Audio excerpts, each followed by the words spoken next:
Welcome to Sports Extra. I'm your host, Ali Gohar. Tonight we'll be speaking to the greatest squash player that's ever walked the earth and the best athlete, the greatest athlete that Pakistan has ever produced. The word inspiration is often used loosely these days, but it describes this man absolutely perfectly. His is a story of tremendous talent and ruthless resilience. I'm talking about none other than the legendary squash player, Mr. Jahangir Khan. Jahangir Khan Saab, Assalamu Alaikum. Wa Alaikum Salam ji. Jahangir Khan Saab, I mean, what you've managed to achieve is absolutely extraordinary. I know you've heard it time and time again, 555 matches, unbeaten for 5 years till 1986, I believe. Yeah, that's right. What you managed to do, everybody will think, oh, you know, he was just tremendously gifted, a freak of nature. But you worked very, very hard to get to this place. Well, to be honest, you know, I mean, when I started my career, I never thought that I will be able to make something like this. But I always believed in my training and my discipline. And I was always very focused every day for like training and also for the matches as well.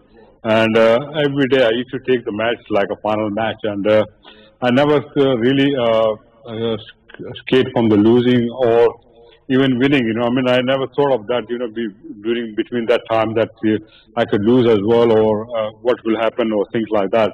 But I used to always believe that as long I can put my performance into the matches, like whatever I was doing in the training, convert into the matches. And I think that was giving me a positive result, and that's how I achieved most of the things, you know. Jahangir Khan Sahab, I'd like to take you back to your childhood.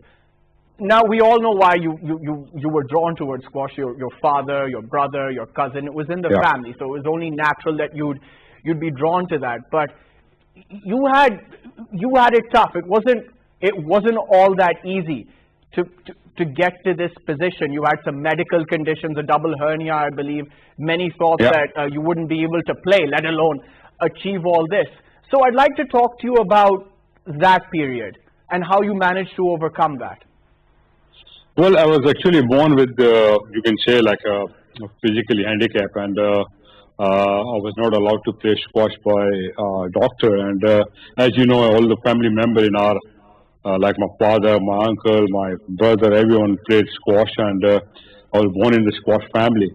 So I had this problem from my, you know, like when I was born, I had a listening and talking problem, and then physically, like I had a 2 hernia operation as well.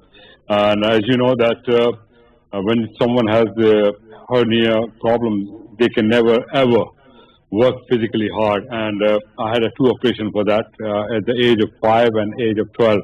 And I used to, I had so much love for this game, and I used to see everyone who was playing in the family, and I used to just follow them, you know, and that's how I started. But I knew that I had to go a lot of struggle in the beginning, and I was not allowed to go to the squash club. And then one day I asked my elder brother, late brother Tosam, who used to be a squash player, and I asked him, and I was very close to him, and I told him that, you know, at least I'd like to see the squash court, how it looked like in real. And then he promised, he asked my father, and my father asked me that, look, promise me that you will never go in the squash court, only just for look. And I said, yeah, I will do that. And one day, you know, like I used to watch members playing at the RKJK squash complex, which is now which is run by the Navy. And I went there, and I used to watch all the members playing. And then between their like a rest period, like for 1 minute, I used to go in the court. You know, I used to carry a small short racket with me, and I used to hit ball and things like that. And then one day I started playing with the members, and these all things my father didn't know anything about it, because my father had a habit to play snooker with friends. And one day he missed out that, and I suddenly looked at in the gallery, you know, he was standing behind there and watching me playing. And I didn't know that, you know, I knew that after this, probably I think I'll be stopped forever. But when I came out, and he asked me everything, you know, he said, physically, you okay? Are you finding any pain or anything? I just denied everything. And then he said, okay, you are very talented. As I can see that you can hit the ball very well, and I can see that you can do much better. And then I think after my second operation, I never looked back. Jahangir Khan, will continue talking to you about your career. We're going to give you a brief overview now of the great man's career. Our PTV World production team has prepared a special profile on the great Jahangir Khan. Let's listen in. Thanks. Jahangir Khan is a former world #1 professional Pakistani squash player. He won the World Open 6 times and the British Open 10 times. Jahangir Khan is widely regarded as the greatest squash player of all time. Jahangir Khan was coached initially by his father Roshan Khan, then by his brother Torsam Khan, and after his brother's sudden death, he was coached by his cousin Rahmat Khan, who guided Jahangir through most of his career. In 1979, the Pakistani selectors decided not to select Jahangir to play in the World Championships in Australia, but he entered the World Amateur Individual Championship at the age of 15. He became the youngest ever winner of that event. From 1981 to 1986, Jahangir Khan was unbeaten in competitive play. During that time, he won 555 matches consecutively, which is the longest winning streak by any athlete in top-level professional sports as recorded by Guinness World Records. In 1981, at age 17, he became the youngest winner of the World Open, beating Australia's Geoff Hunt in the final. In 1999, he received Sport and Youth Award by French government. Jahangir Khan became the winner of the 8th Asian Award for Outstanding Achievement in Sport. He retired as a player in 1993 and has served as president of the World Squash Federation from 2002 to 2008. In 2018, Jahangir Khan became global president of Shahid Afridi Foundation in ceremony held at Japan. SAF aims to provide healthcare and education facilities in Pakistan. Jahangir Khan is currently the emeritus president of World Squash Federation. Time magazine has named Jahangir as one of Asia's heroes in the last 60 years. Jahangir Khan conferred with an honorary doctorate of philosophy by London Metropolitan University for his contributions to the sport. Due to his immense and absolute dominance in squash, he was nicknamed as the Conqueror. An unreal career, Jahangir Khan. Jahangir Khan Sahab, if you'll allow me, I'd like to talk a little bit more Sure. about your family, your brother's passing in particular. How did that affect you? Because he died in the middle of a game in Australia. How did that affect you? Were you scared then playing squash, or did that drive you? Did that make you want to play more after his passing? Well, to be honest, I was very attached to him, and he was not like just only a brother. He was my mentor, and I always look up to him, and I used to follow everything what he was doing. And right after when I won the World Amateur Championship in October 1979, and it was just one month after he was playing the Australian Open in Adelaide. While he was playing in the second round, he had a heart attack and he died on the court. And to be honest, it really affected not only me, I think whole family, and it was like a shocking for everyone. And at that time, to be honest, I thought that I will never play again, and I gave up squash completely. I did not play for like 3 to 4 months. And one day I was sitting with my father and my cousin Ramat, and my father asked me, "What's your plan now? What you want to do now?" I said that, "Look, I don't want to play any more squash, but I probably do something else." Because at that time I was living with Tosam in London. And he said, "Look, whatever has happened, has happened. This is a part of life. Why don't you just do his dream, what he wanted to see you as like a world #1 world champion, and I'm sure you can do it, and why not you just take it that way?" I think that clicked in my mind, and I said, "Yes, okay, I will do his dream now." And I think after that, I worked hard, like 8 hours daily routine training, and it was just like, mentally I was just all the time he was in my mind there, when I was doing training, I was sleeping or anything, he was just constantly, he was there. And I promised that I will do his dream within short period, and I completed that dream in 2 years' time. And I think after that, I never looked back, and I became professionals, and then I took my squash as a career. So you went through a short period of darkness as one would, but you managed to come out of that through the support of God, of course, and your friends and your family. So it just sums you up, because more than, and I said this in the beginning of the program, it was not so much your talent that saw you through, but it was how hard you worked. And I'd like to focus on that. So I remember, I'm fast forwarding a bit now. I remember someone was talking to me, and he knew you while you were playing a lot in London. So you said you were going for a run, and in his mind, a run was like what, half an hour, 40 minutes max, perhaps. You came back after a couple of hours, and he said, actually, it was my dad who said this. He was living in London. He was telling me the story when I was a child. I was a child when he told me the story, because he was trying to explain the importance of hard work. And he said to me that when you came and saw him again at the hotel lobby, it looked like you had just come out of a swimming pool. And he actually said to you, he's like, Jahangir, did you just jump into a pool? And you said, no, I just ran 10 miles. Are these, I mean, is that true? Was that your workout exercise routine? To be honest, I used to really work hard. I mean, I see youngsters in these days, they don't do anything really. I mean, I used to do, I mean, like if I tell you my daily training routine, it was like, I used to wake up like 5 o'clock in the morning, and I used to do long distance running like 10 miles, which used to take me maybe, if I was in Karachi, I used to do on the sea view, on the beach, like an hour and 20 minutes or 25 minutes. And if I was in London somewhere, we used to do in the parks. And in the morning, this kind of routine I used to do, and then take break for 2 hours, and then after breakfast and a little bit rest, and then I used to go to club. And I used to spend like 4 or 5 hours there in the court, playing with one after the other, like 4 players, one after the others, and it was like winner will stay in the court. And then I used to do training with my coach, with ball, without ball, like we had different kind of drills there. And then I used to go to gym to do my weight training, and then I used to go for swimming as well.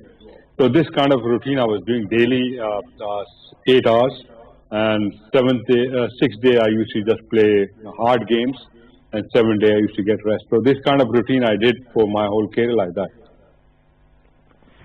I'm going to go back. I'm going to go back again, and of course, people talk about you so much, and there's a lot of literature about your career. But of course, you can confirm that. So you were sent to London then. I think Noor Khan helped a little bit in that process. You went to London. Your cousin looked after you, and I believe that you were told that you need to become the world champion in 4 years. If this was to continue, but that didn't happen. You became a champion in 2 years. So can you talk to me about? Can you talk to us about that period in your life when you had to prove yourself, and then you became the best at a very young age?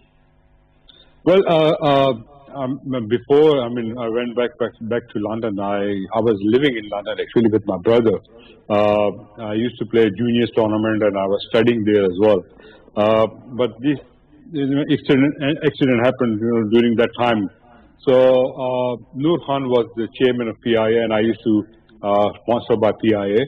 And he said, whether you would like to stay back in Karachi, I give you all the facility, or you can go back to London and you can do everything there. But he was not sure about that. If I go to London, maybe I won't be able to complete my mission, but I was doing it. But then he said, okay, just promise me that you will complete this mission in like 4 years' time. Because I was only 15 years of age at that time, and no one really thought that I will play in the professional level. And in those days, there were so many good players, like all the top players like Japan, Kamal Zaman, Mohibullah, Hedi Jan. And no one even dreamed of that, beating them as well. So I went back there. And then I actually, it was in my mind that I will do as soon as possible, but I didn't know that I will complete these things in 2 years. But as I was doing training, I was improving every year, and within 6 months, I was a different player, and I turned pro, and I started beating players. Like my first big achievement was like winning the New Zealand Open in Auckland, and before that I played the World Open in Adelaide. I lost in the quarter, but it was like, and I beaten some top players as well in that tournament. And when I came to Karachi to play the Pakistan Open in November or December time in 1980, that's where I turned everything around. Like I beaten all the top players like Mohibullah and Hidi and Kamar Zaman in the finals. So, and that was my turning point from there. And then I never looked back. And I remember that we were playing in the early season in '81.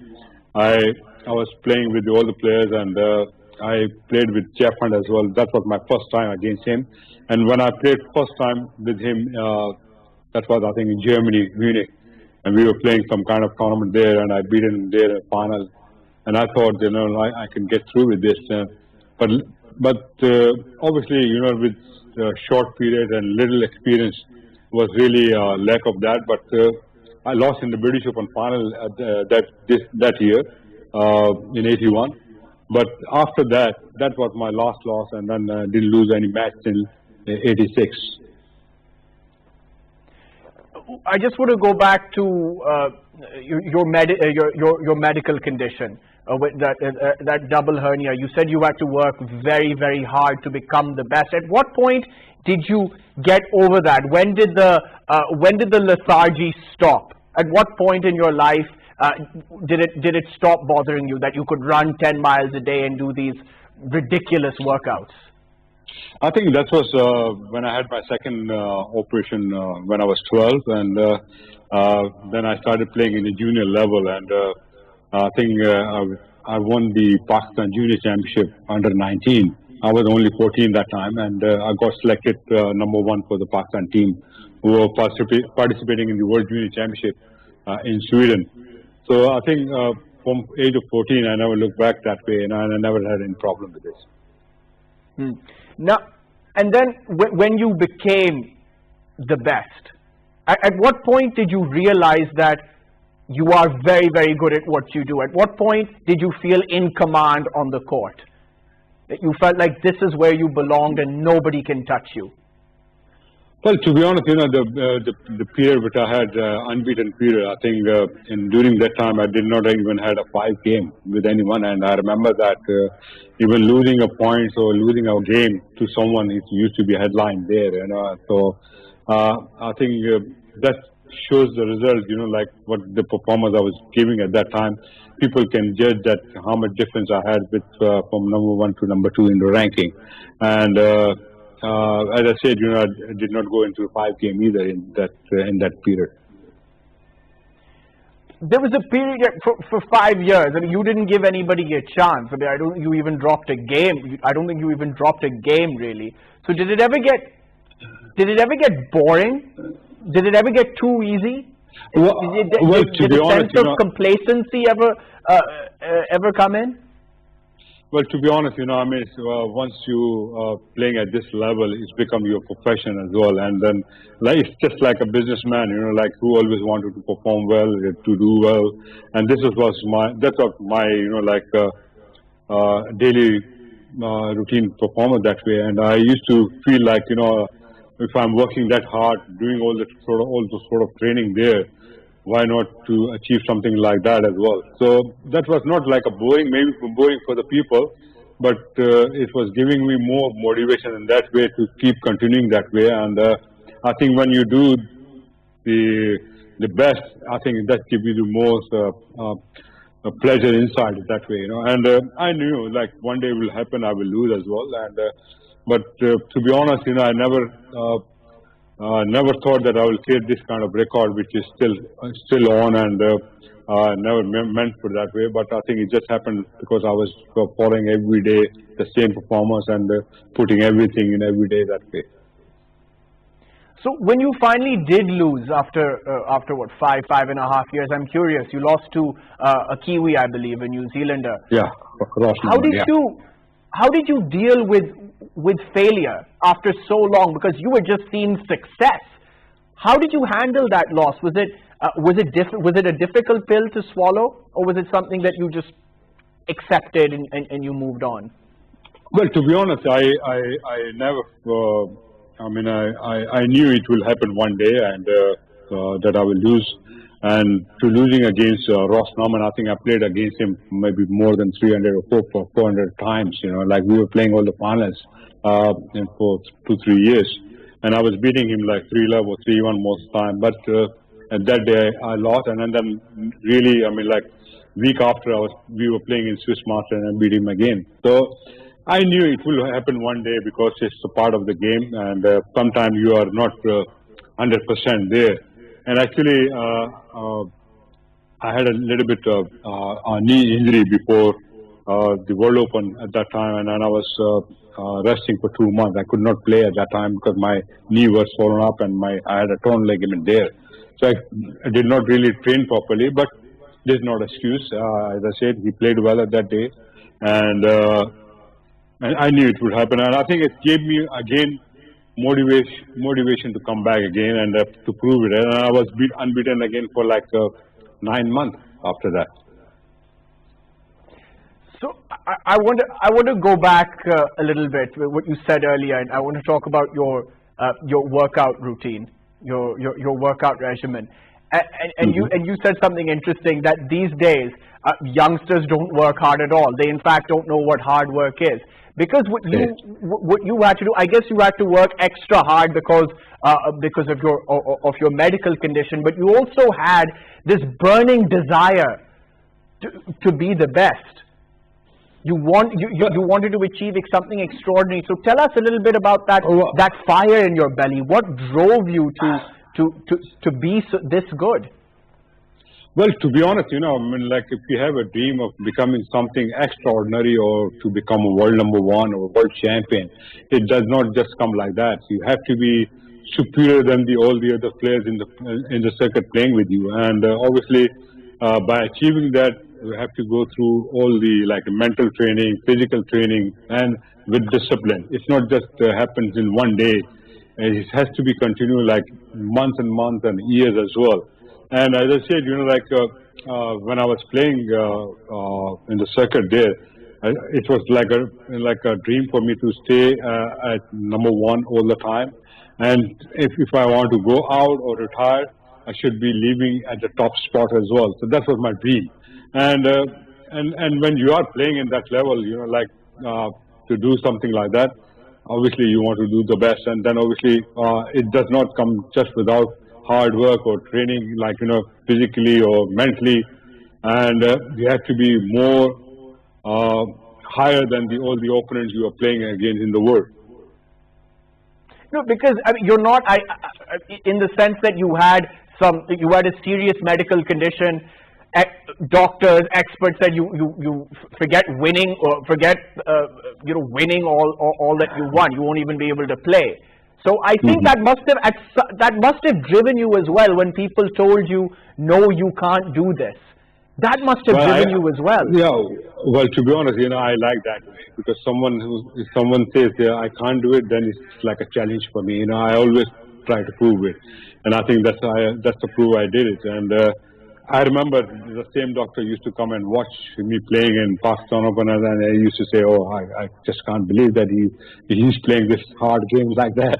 And as I said, I always love to take the challenge, and I always believe not in saying it, believe in performance, and that was the key point of mine. Because it's interesting, people that I spoke to who used to see you play, they would say that even if there's no doubt that you were very naturally gifted, you had incredible ball sense, but even if during a match you would not lose your skill, but if it wasn't there that day, you would wear your opponents down. You take the game deep, and that's what would defeat them in the end. Not so much your skill, but it would be just pure perseverance and persistence. Would you agree with that? Of course, squash demands a lot of fitness level, and obviously, no matter how good you are with a skill, but skill always comes down when you are tired from your legs and from mentally as well. So obviously, in squash, you need at least I say 60 to 70% fitness there, and then of course after that all the things come like skills and everything there. So obviously I always made myself very strong on physically side, and I used to be more stronger than all the other players. And as you can see that I have played the longest match as well, which was against Gamal Awad of Egypt in 1983, and we played 4 games, and it took me like 2 hours and 46 minutes to beat him. So that was kind of stamina I had at that time, and no one played that long match in the squash. So I'll tell you a story here. I remember, again, I was a very young boy, and my father loves sports as well, so he tried to get me into that, and naturally... But I want to make you correct here, I'm not that old either. Sorry? I'm not that old either. You're not that, no, you're not that old at all. I'm not suggesting that. And by the way, you're looking very good. We were a bit worried about you, but you look in good health now. How is your health? Yeah, alhamdulillah, okay. I started working out since last year, and changed a lot, and the same thing, like someone told me, like, at this age you can't reduce, you can't do this and that, I said, look, don't challenge me, and my motivation is different, I always, when I take up, then I do it. And when he saw me again, he said, I just can't believe that kind of motivation you have. So I lost, like, from last year I started doing training again, and with more discipline in eating and stuff like that, I lost around something like 38 to 40 kg. Look, whatever, inshallah, may God give you good health, but I'll tell you, whatever disease or illness comes your way, it should be scared of you. It should be scared of you. No one should ever think about challenging you. But just, I'll get back to my story later, but you just, because you said something, I'm curious. When you retired, and then when you experienced some health issues, how frustrating was that? Because you're not a normal guy. You're the greatest athlete, and this is without doubt the greatest athlete Pakistan has produced. And you worked very, very hard to get here, and you were, as we discussed, your workouts were just insane, almost unreal. So how did you deal with that? Retiring, getting older, illness getting in the way. How did that affect you mentally? I think it's totally depend on you, yourself, like how you feel it. And I always feel mentally stronger there, and I never felt like in age-wise or things like that. I still do every day 2-hour daily routine training. Like I'm still going 8-9 kilometers, walk, running, stuff like that, and then gym as well. I think it's all on self-belief. How you feel it. And if you're counting with the age or things like that, then obviously you go always negative way. But if you always think positive and believe in yourself, I think then the problem never comes your way. So going back, I said, I may get into trouble for telling this story, but when I was a very young boy, I was 6 years old, and my father, because of my father, I was drawn to sports, and then naturally I was interested in cricket. I got a chance to meet Imran Khan, now the Prime Minister of Pakistan. And I remember I had heard that he had worked and trained very hard as well. So I remember asking him, he was a little boy, and I said, I hear you used to exercise a lot when you were a player. I was very intimidated. He's like, this is what he said to me, and I'll never forget it. He was having food, and he enjoys his food. I said, you used to work very hard and exercise a lot. He looked up at me, he said, "Main Jahangir ke baare mein batao." That is what I will never ever forget that. Jaise wo workout karta tha. This is what he said to me. And then I asked my father, who is Jahangir Khan. So before my father used to put me to bed, he used to tell me your story. He used to tell me that when you were a young boy, you had this double hernia, your brother also had some medical issues, and you had a lot of challenges to overcome. But because you were so, I'm getting a lump in my throat even talking to you, just because you were so determined, you made it this far. And that story, your story, has stayed with me since I was a little boy. And I want to know, have you thought about devoting your time talking to young people about your struggles and your achievements? Because I think if you spend some time on this, sir, you could break the internet, because your story is a true, chariots of fire kind of story. Well, to be honest, I still do. I mean, I still talk to a lot of youngsters when they ask me as well, and especially in these days, you have so much facilities of watching or seeing on the, like YouTube or all kind of videos you have. You can just follow it easily, and even when I get chance, I speak to them. And but the only problem, like they listen, but they never do it. That's the problem because it has to be a practical way. And I still make some, like motivation speech to different companies. I go there and tell my story as well. And I tell you, in these days, the children look for a shortcut. They are not like in positive way or to go the longer way or struggle way. They just like to do overnight thing, and which is not. And I always tell them this is not a permanent place. If you think that way, that you can do it in overnight, it's not. It's impossible thing. You have to spend time with it to make it perfect there and to make it stronger there. And obviously, you have to be more positive in that way. But the thing, they know everything, but they don't deliver. They don't put enough hour there that as much as they should be putting in it. Because I've been thinking about this for some time. We've talked about your achievements, like 555 games, 10 British Open champions, 6 World Championships without dropping a game. I mean, it's unreal. So I just feel like if you devoted your time, I know you already speak to a lot of people and companies, but so I don't know if you have time, go on YouTube and look at Arnold Schwarzenegger's inspirational speech, how he had to struggle to get to where he was. Marketing yourself is crucial because your story is truly amazing. And young people, you're right, we do look for shortcuts. This is the generation of shortcuts. But we're also looking for role models. And you are, I mean, the biggest role model one can ask for, especially in this country. No, thank you. But I'm just saying that there's so much opportunities there. I always wish we had this time now, which is a golden period. Because it's totally, like you have a social media support, you have a sponsorship support, you have everything there. You just need to prove it. And I tell you, it's the glamours you can get in overnight.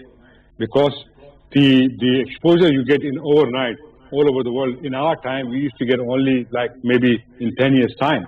Although we had so much performance there, but the exposure was not the same. And in these days, especially now for youngsters, I always tell them this is the golden period for you guys. You should make it, like you can do it, you can make it. And the thing is, as much you can avail this opportunity, you will go more higher that way. But the problem, as I said, like you seeing them playing video games, mobiles, internet, these kind of stuff, and the time they should be spending more on the other thing, they are not doing that way. So I'm sorry to say that way, but I mean these are the things. When I see all the kids are like that, same, and the opportunities you have so much. As I said, you have so many role models there. You just need to follow. You don't even have to create your own. You can just follow that, and you can achieve. I mean, you're one of those, I guess, unique individuals that you'd get annoyed or antsy even if you wasted 1 hour. Sitting down and doing nothing is not an option for you, whether it's work or in some way looking to improve. Reading for an hour a day, perhaps you learn something new, exercise, learning a new skill. But that's something, like as you quite rightly said, that not nobody, but a lot of people aren't looking to do, especially young people, because there's so many distractions. Well, this is how it is, I mean, that's what I'm saying, they never take the advantage of the opportunity that they're getting here. And they always look for the easiest way, and sometimes they're just sitting there and not doing nothing really. I mean, they can create their own things, but they're just not doing it that much, And I feel sorry, that way. What about the state of squash now, sir, in Pakistan? What do you make of it? Well, to be honest, I'm not really satisfied with the performance of the youngsters here. And as I said, that the amount of work they should be putting in, they are not doing that way. And I think the dreams and the goal which they have is just only for the short times, and they never look for the higher way. Like the vision should be more higher than to achieve like that. And for me, it's really sad, like where Pakistan used to be a champion for so many years. They have produced so many champions as well, and we are now nowhere in the world ranking.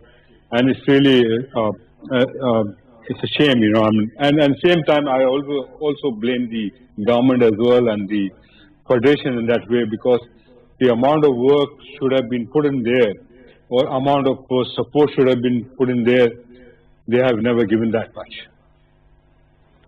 So we're running out of time, so I'd like to get a final thought from you. Looking back at your career, I mean, Sure. how satisfied, how happy are you at what you've achieved? Well, to be honest, I never thought of achieving all these titles and all the, medals and everything, whatever I had. I think if I go back at the young age, I never thought I will achieve all these kind of stuff. But I'm really, it's give me a pleasure, give me peace, achieving all these kind of stuff in this period, in a short period. Maybe I had 15 years or 14 years of my career, and I think I did more than that. I never thought of it. Do you ever look back and watch old videos of yourself and think, wow, I did all this, and I smashed everybody when I was at my prime? Well, I do sometimes, like people send me different clips and different matches, like clips as well. And now in these days, at a stage, like you have so many videos in the YouTube as well. So it's really, give you pleasure, to be honest. You always feel proud of it. We've run out of time, Jahangir Khan Sahab, but before we go, when I was thinking about this interview, I didn't know how I would conduct this. But throughout this interview, I've had this sort of feeling in my stomach, because I'm talking to someone who I've looked up to since I was 6 years old. I want to thank you for everything you've achieved, because you've given someone like me purpose. And whenever I feel down in the dumps, and I think about how you manage your life and what you managed to do and your greatness. And I think you're an inspiration to us all. You're absolutely amazing. You're the greatest athlete that Pakistan has ever produced. Never ever forget that. You've done some wonderful things, sir. Thank you for having me here, and really gave me an opportunity to talk to everyone. Really nice. Thank you very much for all this. God bless you, sir. That was the great Jahangir Khan. That's all we have time for. Keep watching Sports X on PTV World. See you next time. Bye-bye.